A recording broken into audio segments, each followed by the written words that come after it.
Baiklah, Assalamualaikum warahmatullahi wabarakatuh. Bertemu lagi dengan Bu Naina ya dalam menulis karya ilmiah. Nah, pada video sebelumnya Anda sudah belajar mengenai bagian pendahuluan karya ilmiah dan juga landasan teori dan juga kajian pustaka. Nah, hari ini kita akan belajar bab selanjutnya ya, yaitu metode penelitian. Nah, apa sih itu metode penelitian? Sebelum kita bahas mengenai jenis-jenisnya, kita harus paham dulu ya mengenai konsep. Nah, metode penelitian itu apa sih? Gitu. Kalau misalnya Anda mendengar kata metode, nah apa yang ada dalam pikiran Anda? Nah, kebanyakan orang ketika mendengar kata metode, itu yang terlintas dalam pemikirannya adalah cara, ya. Nah, jadi metode peneliti ini bisa kita kalau kita bongkar ya. Jadi ada kata metode dan juga penelitian. Metode, kata kuncinya itu adalah cara, ya. Cara yang tepat untuk melakukan sesuatu. Nah, kalau penelitian adalah kegiatan untuk mencari, mencatat, dan merumuskan serta juga menganalisis. Nah, jadi kalau metode penelitian itu bisa kita artikan sebagai cara untuk melakukan pengamatan dengan pemikiran yang tepat. Nah, secara terpadu melalui tahapan-tahapan yang disusun secara ilmiah. Nah, kalau misalnya Anda masih ingat, pada bagian pendahuluan dulu sempat kita bahas ya. Jadi, ciri keilmiahan dalam sebuah karya ilmiah itu salah satunya adalah dalam memecahkan masalah, kita menggunakan langkah-langkah yang sistematis ya, menggunakan metode-metode yang sistematis kan seperti itu. Nah, untuk memecahkannya itu ada cara-caranya, ada langkah-langkahnya yang harus kita lakukan secara runtut. Nah, di sini ya keilmiahannya di sini. Nah, tujuannya apa? Kenapa sih kita harus menggunakan metode? Ya, jadi di sini tujuannya adalah untuk mencari, menyusun, serta menganalisis dan menyimpulkan data-data. Dari data-data yang kita peroleh, kemudian yang nantinya dapat digunakan untuk menemukan, mengembangkan, dan juga menguji kebenaran suatu pengetahuan. Nah, kalau di bidang Anda, berarti pengetahuan di sini bisa kita bagi menjadi pengetahuan dalam bidang sastra dan juga pengetahuan dalam bidang kebahasaan. Nah, metode penelitian ini disusun berdasarkan disiplin ilmu yang bersangkutan, ya. Jadi kalau misalnya kita lihat dalam metode penelitian ini banyak sekali jenisnya, sangat banyak. Nah, kalau misalnya dikaitkan dengan keilmuan Anda, berarti nanti metode penelitian ini bisa dikaitkan dengan metode penelitian bahasa dan juga metode penelitian sastra. Nah, apa saja jenis-jenisnya? Nanti kita akan belajar ya. Nah, untuk memilih ya, jadi terkadang kan sebagai peneliti pemula kita bingung untuk menentukan kita mau pakai metode apa sih kalau penelitiannya begini, kita mau pakai metode yang seperti apa, ya metode bagaimana. Nah, kita bisa dibantu dengan pertanyaan pokok ini ya. Jadi 3 pertanyaan pokok ini bisa Anda gunakan untuk membantu memilih serta menyusun metode penelitian yang tepat. Jadi yang pertama adalah prosedurnya. Bagaimana urutan kerja yang mau Anda lakukan? Nah, ketika Anda itu mendapatkan ide ya dari sebuah permasalahan, jadi Anda menemukan permasalahan, kemudian Anda menemukan ide bagaimana memecahkannya. Nah, dalam memecahkannya itu pasti ada urutan-urutan atau urutan kerja ya. Anda sudah membayangkan dulu, nanti ketika saya mau memecahkan masalah ini, nanti yang saya lakukan pertama adalah kira-kira nanti begini. Jadi misalnya, oh saya nanti mau membaca sebuah karya sastra dulu, lalu saya mencari datanya, terus mau saya analisis, misalnya begitu. Nah, kemudian setelah Anda membayangkan urutan kerjanya, lalu Anda menjawab pertanyaan kedua, yaitu sarana atau alat apa yang nanti mau saya gunakan atau untuk saya gunakan untuk mengumpulkan data. Nah, jadi misalnya saya nanti mengumpulkan datanya mau dengan cara membaca, atau saya menggunakan wawancara, saya menggunakan kuesioner, ya, untuk melihat respon dari baca atau respon dari responden yang lain seperti itu. Nah, kemudian dari situ baru Anda bisa menentukan, oh jadi Metode yang mau digunakan adalah metode A.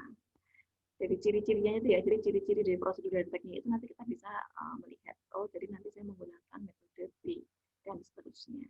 Gitu. Nah, komponen dalam metode penelitian, komponen pokok ya itu ada 4. Tapi nanti ada beberapa metode penelitian yang mungkin lebih dari 4, ya. Bisa 5 atau 6 bahkan 7. Itu tidak masalah ya. Yang penting di sini ada 4 hal pokok ini. Jadi yang pertama adalah data dan variabel. Nah, data dan variabel ini adalah data yang diperlukan yang bisa berupa pustaka atau data lapangan. Kemudian yang kedua, informasi.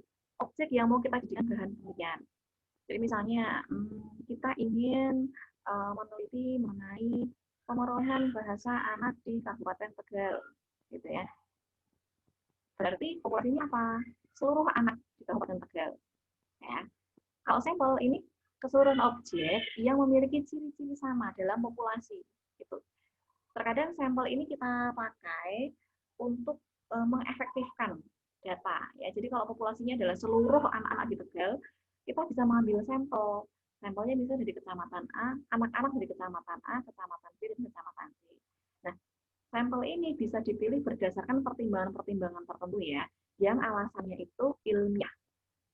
Jadi alasannya bukan misalnya, oh saya mau pakai sampelnya di kecamatan A aja karena saya tinggal di kecamatan A, tidak ya, tapi ada alasan-alasan ilmiah yang mewakili sampel, ya yang mewakili populasi maksud saya.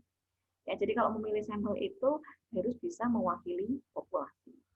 Kemudian teknik pengumpulan datanya. Jadi kalau misalnya tadi ingin mengumpulkan mengenai pemerolehan bahasa anak di Kabupaten Tegal gitu ya. Nah, tekniknya bagaimana? Mau menggunakan wawancara kah? Atau menyimak pemerolehan bahasanya? Atau Anda bercakap-cakap? Atau Anda menyebar kuesioner kepada orang tua? Atau bagaimana? Nah, itu ya teknik pengumpulan data. Nah, 4 hal ini nanti masuk ke dalam ranah atau komponen metode penelitian yang mau kita pakai. Nah, jenis-jenis metode penelitian itu beragam.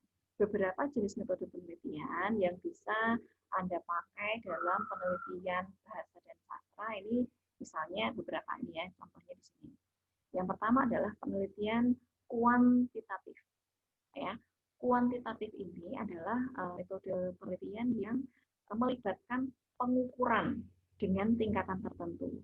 Jadi, di sini pengamatan yang dilakukan itu dengan cara mencatat dan menghitung, ya, ada angka-angkanya. Nah, penelitian dengan metode kuantitatif ini mencakup jenis penelitian yang didasarkan atas perhitungan persentase, rata-rata, atau perhitungan statistik lain. Jadi ini melibatkan perhitungan angka, jumlah, maupun kuantitas. Nah, ini contohnya, misalnya ketika Anda ingin meneliti mengenai persepsi pembaca terhadap sebuah novel. Jadi, Anda meneliti ya, kemudian dihitung persepsinya. Ini bisa pakainya penelitian kuantitatif. Kemudian yang kedua, contoh metode penelitian deskriptif kualitatif.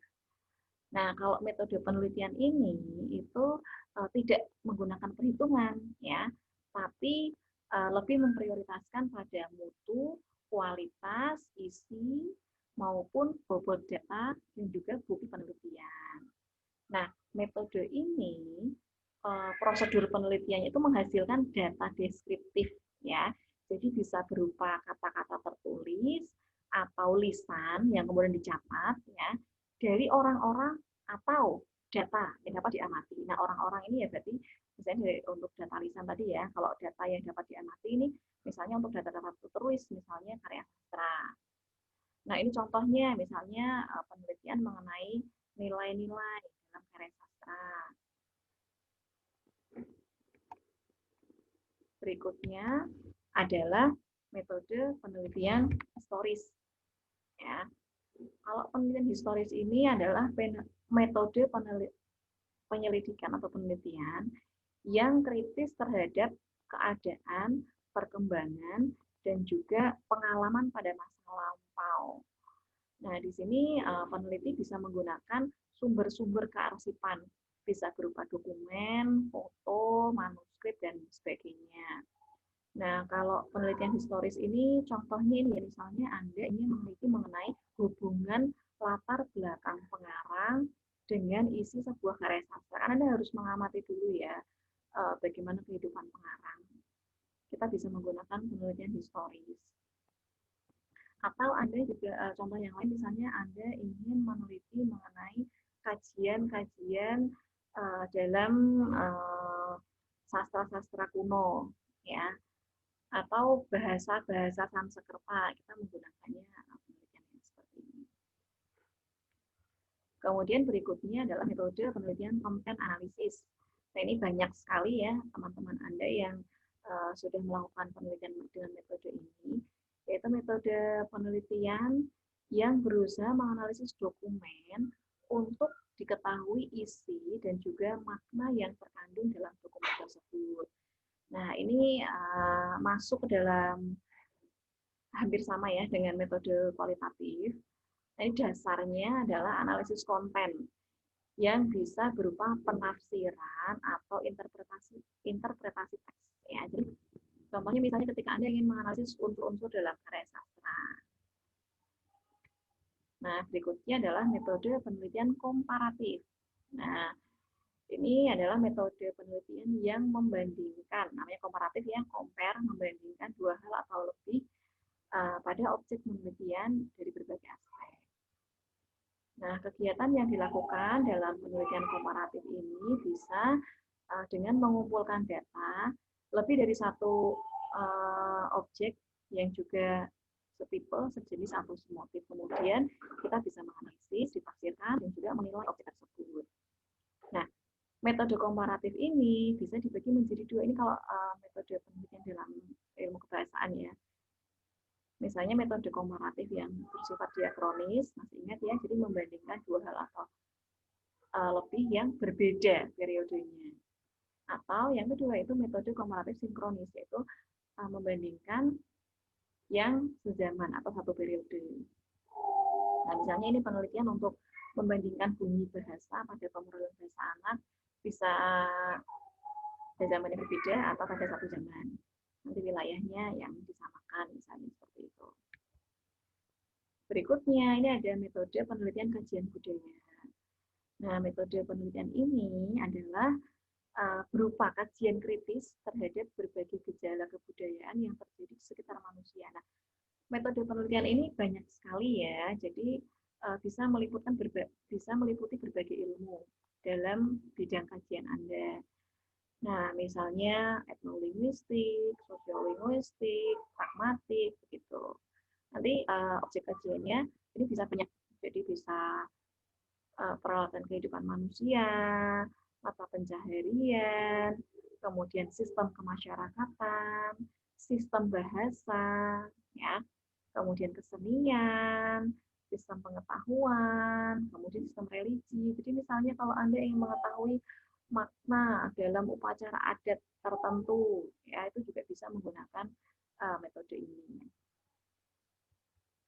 Nah, untuk teknik pengumpulan data di sini Anda bisa menggunakan beberapa teknik, misalnya teknik simak, teknik cakap, kemudian teknik pustaka atau dokumentasi, dan juga teknik kuesioner. Nah, ketika Anda nanti menggambarkan dalam metode, Anda bisa menuliskan teknik ini dengan detail ya. Jadi misalnya teknik simak. Nah, Anda teknik menyimaknya itu dilakukan dengan cara bagaimana? Anda menyimak secara langsung atau direkam dulu baru disimak dan dianalisis atau bagaimana? Kalau misalnya cakap juga apakah Anda itu hanya mendengarkan percakapan dari responden atau Anda terlibat langsung percakapan dengan responden, itu juga harus Anda tuliskan secara detail. Kalau pustaka dan dokumentasi, Anda itu mengambilnya, menganalisis langsung dari karyanya atau bagaimana gitu ya. Kalau kuesioner, nanti bentuk-bentuk pertanyaan kepada responden itu bagaimana, nah itu harus Anda tuliskan dengan sangat detail. Nah, itu ya beberapa metode yang bisa Anda terapkan dalam penelitian bahasa maupun sastra. Demikian, semoga Semoga nanti memberikan manfaat dalam penulisan karya ilmiah. Terima kasih.